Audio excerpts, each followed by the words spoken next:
ஓம் சாந்தி. அவ்யக்த முரளி 4/4/1984. அவ்யக்த பாப்தாதா, மதுபன்.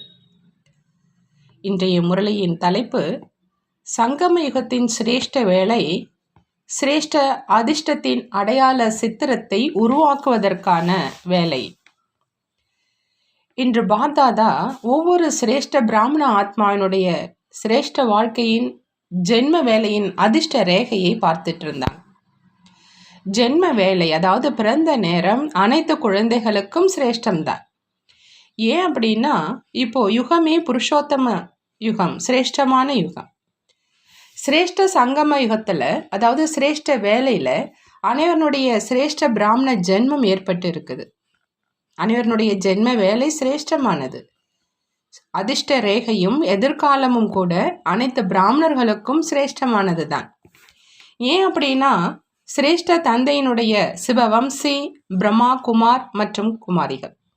சிரேஷ்ட தந்தை, சிரேஷ்ட ஜென்மம், சிரேஷ்ட ஆஸ்தி, சிரேஷ்ட பரிவாரம், சிரேஷ்ட பொக்கிஷங்கள், அனைவருடைய இந்த அதிர்ஷ்ட ரேகை ஜென்மத்திலிருந்தே எல்லாருக்குமே சிரேஷ்டமானது தான். வேலையும் சிரேஷ்டமானது தான். பிராப்தியின் காரணமா அதிர்ஷ்ட ரேகையும் சிரேஷ்டமானது. இந்த அதிர்ஷ்டம் அனைத்து குழந்தைகளுக்கும் ஒரு தந்தையிடமிருந்து ஒரே மாதிரி பிராப்தி ஆகி இருக்குது. இதுல வித்தியாசம் இல்லை. இருந்தும் ஒரே மாதிரி அதிர்ஷ்டம் பிராப்தி ஆகி இருந்தும் வரிசை கிரமம் ஏன் அப்படின்னு பாபா கேட்குறாங்க. ஒரு தந்தை, ஒரு ஜென்மம், ஒரு ஆஸ்தி, ஒரு பரிவாரம், வேலையும் ஒரு சங்கம யுகம், இருந்தும் வரிசை எண் ஏன் அப்படின்னு பாபா கேட்குறாங்க. அனைத்து பிராப்திகள், அதாவது அதிர்ஷ்டமும் அனைவருக்கும் எல்லையின்றி கிடைச்சிருக்குது. வித்தியாசமாக எப்படி ஆச்சுன்னு பாபா கேட்குறாங்க. எல்லையில்லா வாழ்க்கையில கர்மத்தை நடைமுறைப்படுத்துவதன் அடிப்படையில அவரவர்களுடைய சக்திக்கு ஏற்ற மாதிரி ஆகுது. இதன் காரணத்தினால வித்தியாசம் ஏற்பட்டுடுது. பிராமண வாழ்க்கை அப்படின்னா பாபா சொல்றாங்க, அதிர்ஷ்டத்தை நடைமுறை ரூபத்துல கொண்டு வருவது. பிராமண வாழ்க்கை அப்படின்னா அதிர்ஷ்டத்தை நடைமுறை ரூபத்துல கொண்டு வருவது, வாழ்க்கையில கொண்டு வருவது, ஒவ்வொரு காரியத்துல கொண்டு வருவது, ஒவ்வொரு எண்ணம் மூலம், வார்த்தை மூலம், செய்யும் காரியம் மூலம் நல்ல அதிர்ஷ்டசாலியினுடைய அடையாளம் அனுபவம் ஆகணும், அதாவது தென்படணும். பிராமணன் அப்படின்னா உயர்ந்த அதிர்ஷ்டசாலி ஆத்மாவினுடைய கண், நெற்றி, வாயினுடைய புன்சிரிப்பு, ஒவ்வொரு அடியிலும் அனைவருக்கும் சிரேஷ்ட அதிர்ஷ்டத்தை அனுபவம் செய்விக்கணும். இதைத்தான் எதிர்காலத்தின் சித்திரத்தை உருவாக்குவதுன்னு பாபா சொல்றார். எதிர்காலத்தை அனுபவம் அப்படிங்கிற எழுதுகோல் மூலம் கர்மம்ங்கிற காகிதத்துல ஓவியமாக கொண்டு வரணும். அதிர்ஷ்டத்தை ஓவியத்துல வரைதல். ஓவியத்தையும் அனைவரும் வரைகிறீங்க, ஆனா சிலருடைய ஓவியம் சம்பன்னமாக முழுமையாக இருக்குது. மேலும் சிலருடைய ஓவியத்துல ஏதாவது ஒரு விதத்துல ஏதோ ஒரு குறை இருந்தது. அதாவது நடைமுறை வாழ்க்கையில கொண்டு வருவதில் சிலருடைய நெற்றியினுடைய ரேகை, அதாவது மனதினுடைய எண்ணம், கண்களின் ரேகை, அதாவது ஆன்மீக பார்வை, வாயின் புன்முறுவலினுடைய ரேகை, அதாவது எப்பொழுதும் அனைத்து பிராப்தி சொருப திருப்தியான ஆத்மா. திருப்தி தான் புன்முறுவலினுடைய கோடு. கைகளினுடைய ரேகை அப்படின்னா சிரேஷ்ட கர்மத்தினுடைய ரேகை. காலினுடைய ரேகை அப்படின்னா ஒவ்வொரு அடியிலும் ஸ்ரீமத் படி நடப்பதற்கான சக்தி. இந்த விதமாக அதிர்ஷ்டத்தினுடைய ஓவியத்தை உருவாக்குவதில் சிலருக்கு சில விஷயத்துல, சிலருக்கு வேறு சில விஷயத்துல வேற்றுமை ஏற்பட்டுடுது. எப்படி ஸ்தூல ஓவியம் வரைகிறாங்க அப்படின்னாலும் சிலருக்கு கண்கள் வரைய தெரியாது, சிலருக்கு கால்களை வரைய தெரியாது, சிலருக்கு புன்முறுவல் செய்வதை வரைய தெரியாது. அப்படி வித்தியாசம் ஏற்பட்டுடுது இல்லையா? எந்த அளவு முழுமையான ஓவியமாக இருக்குமோ அந்த அளவு மதிப்புள்ளதாக இருக்கும். ஒரே ஓவியம் லட்சக்கணக்கான ரூபாய்களையும் சம்பாதிக்கும், மேலும் அதே ஓவியம் 100 ரூபாயையும் சம்பாதிக்கும். எந்த விஷயத்துல வித்தியாசம் ஏற்பட்டுச்சு? சம்பன்னமாக இருக்கும் நிலையில வித்தியாசம் ஏற்பட்டது. அதே மாதிரி பிராமண ஆத்மாக்களும் அனைத்து ரேகைகளினால சம்பன்னம் ஆகாமல் இருக்கிற காரணத்தினால ஏதாவது ஒன்று அல்லது இரண்டு ரேகைகளினுடைய சம்பூர்ண நிலை இல்லாத காரணத்தினால வரிசை கிரமம் உண்டாக்கிடுறாங்க. அந்த மாதிரி இன்று உயர்ந்த அதிர்ஷ்டசாலி உள்ள ஆத்மாக்களினுடைய ஓவியத்தை பார்த்துக்கிட்டு இருந்தோம். எப்படி ஸ்தூல அதிர்ஷ்டத்திலும் பலவிதமான அதிர்ஷ்டம் இருக்கும், அதே மாதிரி இங்கு அதிர்ஷ்டத்தின் விதவிதமான ஓவியங்களை பார்த்தோம்.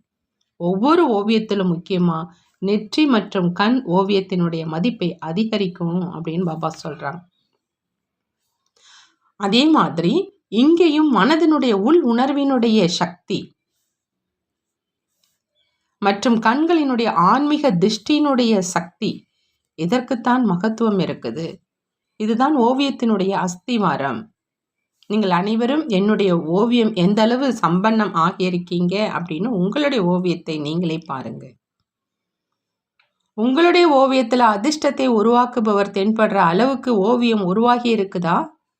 ஒவ்வொரு ரேகையும் சோதனை செய்யுங்க. இதே காரணத்தினால வரிசையின் வந்துடுது. புரிந்ததான் பாபா கேட்கிறார். வள்ளல் ஒருவர் கொடுப்பதும் ஒரே மாதிரி தான், ஆனால் ஆகிறவங்க ஆவதில் வரிசை கிரமமாக ஆயிடுறாங்க. சிலர் அஷ்ட மற்றும் இஷ்ட தேவனாகிடுறாங்க, சிலர் தேவனாகிடுறாங்க, சிலர் தேவர்களை பார்த்து பார்த்து மகிழ்ச்சி அடையவர்களாக ஆகிடுறாங்க. தன்னுடைய சித்திரத்தை பார்த்துட்டீங்கள் தான் இல்லையா அப்படின்னு பாபா கேட்குறாங்க. நல்லது.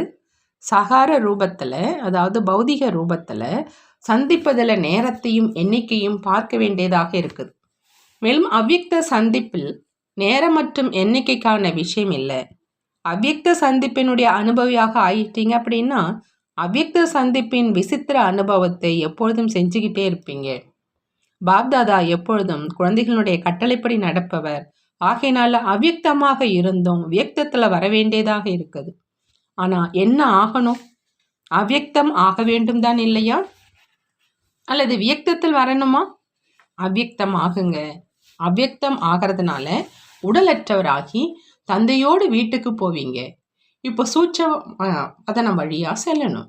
அந்த நிலை வரையிலும் வந்தடையில பரிஸ்தா சொரூபத்திலிருந்து நிராகாரியாகி வீடு செல்லணும். ஆகினால இப்போ பரிஸ்தா சொரூபம் ஆகியிருக்கீங்களா அப்படின்னு பாபா கேட்குறாங்க. அதிர்ஷ்டத்தினுடைய ஓவியத்தை சம்பன்னமாக்கியிருக்கீங்களான்னு கேட்குறாங்க. சம்பன்ன ஓவியம்தான் பரிஸ்தா அப்படின்னு சொல்றாங்க பாபா. நல்லது. பல மண்டலங்கள்லிருந்து வந்திருக்கும் அனைத்து குழந்தைகளுக்கு ஒவ்வொரு மண்டலத்தினுடைய விசேஷத்தையும் சேர்த்து பார்த்து பார்த்து பாப்தாதா மகிழ்ச்சி அடைஞ்சிட்டு இருக்கிறாங்க. சிலர் பாஷை தெரியாதவர்களாக இருந்த போதிலும் அன்பு மற்றும் பாவனையினுடைய பாஷையை தெரிந்து கொள்வதில் புத்திசாலிகள். மேலும் வேறு எதுவும் தெரிந்திருக்கல, ஆனால் முரளியினுடைய பாஷையை தெரிஞ்சிருக்கிறாங்க.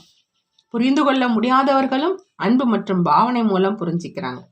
வங்காளம், பீகாரும் எப்பொழுதும் வசந்த காலத்தில் இருக்கிறாங்க. எப்பொழுதும் வசந்த காலம்தான். பஞ்சாபை சேர்ந்தவங்க எப்பொழுதும் மற்றவர்களை பசுமையாக ஆக்கிறவங்க. பஞ்சாப்ல விவசாயம் நல்லா இருக்கும். ஹரியானாவோ எப்பொழுதுமே பசுமை நிறைந்தது. ஹரா அப்படின்னா பசுமை நிறைந்தது. பஞ்சாப், ஹரியானா எப்பொழுதுமே பசுமையால் நிரம்பி இருக்கும். எங்கு பசுமை இருக்குமோ அந்த ஸ்தானத்தை எப்பொழுதும் நல்ல சிரேஷ்ட ஸ்தானம் அப்படின்னு சொல்லுவாங்க. பஞ்சாப், ஹரியானா எப்பொழுதும் குஷியில் பசுமையாக இருக்குது. ஆகினால பாப்தாதாவும் பார்த்து பார்த்து மகிழ்ச்சி அடைகிறாங்க. ராஜஸ்தானுக்கு என்ன விசேஷம் இருக்குது? ராஜஸ்தான் ஓவியம் வரைவதில் பிரசித்தமானது. ராஜஸ்தானுடைய ஓவியங்கள் மிகுந்த மதிப்புள்ளவையாக இருக்கும். ஏன்னா நிறைய ராஜாக்கள் வாழ்ந்த இடம். அந்த மாதிரி ராஜஸ்தான் அதிர்ஷ்டத்தினுடைய ஓவியத்தை, அதாவது தேவதா ஓவியத்தை மிக அதிகமாக மதிப்புள்ளதாக வரைகிறவங்க. ஓவியங்கள் வரைவதில் எப்பொழுதும் சிரேஷ்டமானவங்க. குஜராத்தில் என்ன விசேஷம் இருக்குது? அங்கு கண்ணாடிகளினுடைய அலங்காரம் அதிகமாக இருக்கும். ஆகையினால குஜராத் கண்ணாடியில் தந்தையினுடைய உருவம் பார்க்கணும். கண்ணாடியே முகம் பார்ப்பாங்க இல்லையா? ஆகையினால குஜராத்தினுடைய கண்ணாடி மூலம் தந்தையினுடைய ரூபம், பரிஸ்தா சொரூபத்தினுடைய ரூபம் அனைவருக்கும் காண்பிக்கக்கூடிய விசேஷம் இருக்குது அப்படின்னு குஜராத்தை பற்றி பாபா சொல்கிறாங்க. குஜராத்தினுடைய விசேஷம் தந்தையை பிரத்யட்சம் செய்யும் கண்ணாடி. மற்றபடி சின்னம் சிறு தமிழ்நாடு மீதம் இருக்குது. சிறியவர்கள் தான் அதிசயம் செய்வாங்க, பெரிய காரியம் செய்து காண்பிப்பாங்க. தமிழ்நாடு என்ன செய்வீங்க? அங்கே கோயில்கள் அதிகம் இருக்குது. கோயில்களில் நாதஸ்வரம் வாசிப்பாங்க. தமிழ்நாட்டினுடைய விசேஷம் மேலதாளம் வாசித்து தந்தையினுடைய பிரத்யட்சத்தினுடைய செய்தியை பரப்பணும். நல்ல விசேஷம் இருக்கு. சிறு வயதிலேயே நாதஸ்வரம் வாசிப்பாங்க. பக்தர்களும் மிகவும் அன்போடு நாதஸ்வரம் வாசிப்பாங்க. மேலும் குழந்தைகளும் அன்போடு நாதஸ்வரம் வாசிப்பாங்க. இப்போ ஒவ்வொரு ஸ்தானமும் தன்னுடைய விசேஷத்தை பிரத்யட்ச சொரூபத்தில் கொண்டு வாங்க. அனைத்து மண்டலத்தை சேர்ந்தவங்களையும் சந்திச்சிட்டோம் இல்லையா? இறுதியிலும் இந்த மாதிரியே சந்திப்பு இருக்கும். பழைய குழந்தைகள் எங்களை ஏன் அழைக்கல அப்படின்னு சொல்கிறாங்க. பிரஜைகளையும் உருவாக்குறாங்க, வளர்ச்சி அடையவும் செய்கிறாங்க. ஆகையினால பழையவர்கள் புதியவர்களுக்கு வாய்ப்பு கொடுக்கணும். அப்போ தான் எண்ணிக்கை அதிகமாகும். பழையவர்களும் பழைய மாதிரியே நடந்து கொண்டே இருந்தாங்க அப்படின்னா புதியவர்களுக்கு என்ன ஆகும்? பழையவர்கள் வள்ளல், புதியவர்கள் பெறவங்க. ஆகையினால வாய்ப்பு கொடுக்கணும். இதில் வள்ளலாக வேண்டியதாக இருக்கும். ஸ்தூல சந்திப்பில் அனைத்து எல்லைகளும் வந்துடுது. அவ்யக்த சந்திப்பில் எந்த எல்லையும் கிடையாது. எண்ணிக்கை அதிகரித்தால் பிறகு என்ன ஆகும் அப்படின்னு சிலர் கேட்குறாங்களாம். ஸ்தூல சந்திப்பினுடைய விதியும் மாறும். எப்பொழுது எண்ணிக்கை அதிகரிக்குது என்றால் கொஞ்சம் தான தர்மமும் செய்ய வேண்டியதாக இருக்கும் இல்லையா? நல்லது.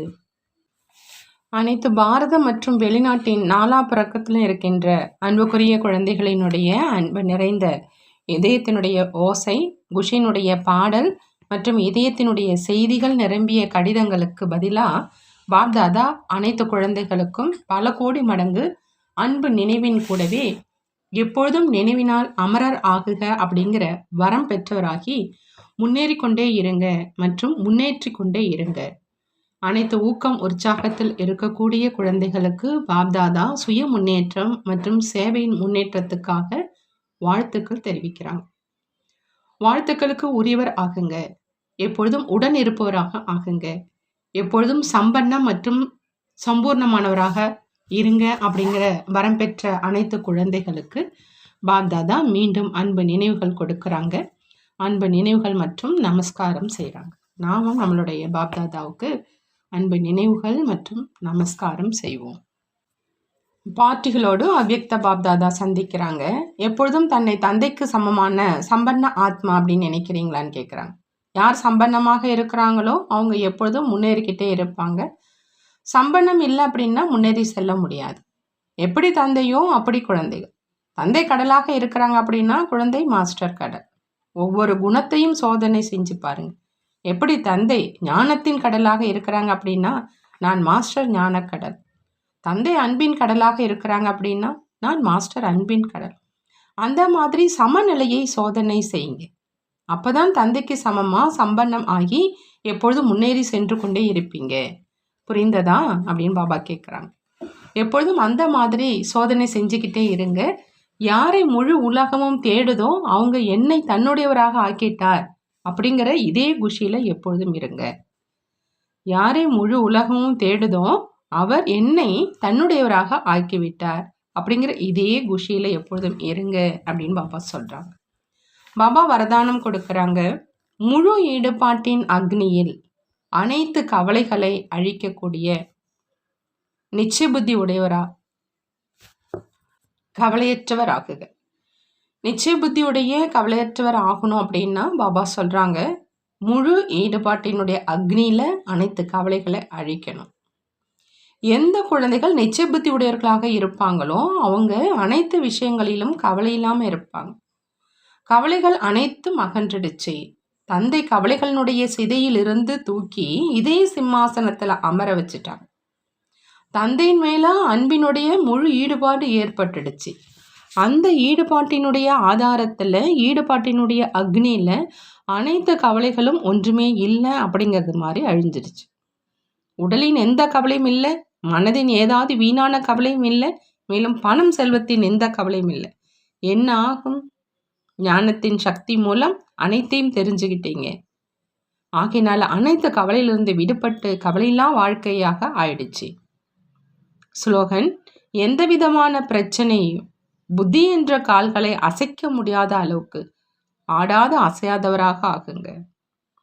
எந்த விதமான பிரச்சனையும் புத்திங்கிற கால்களை அசைக்க முடியாத அளவுக்கு ஆடாத அசையாதவராக ஆகுங்க. நல்லது. ஓம் சாந்தி. நன்றி பாபா. நன்றி.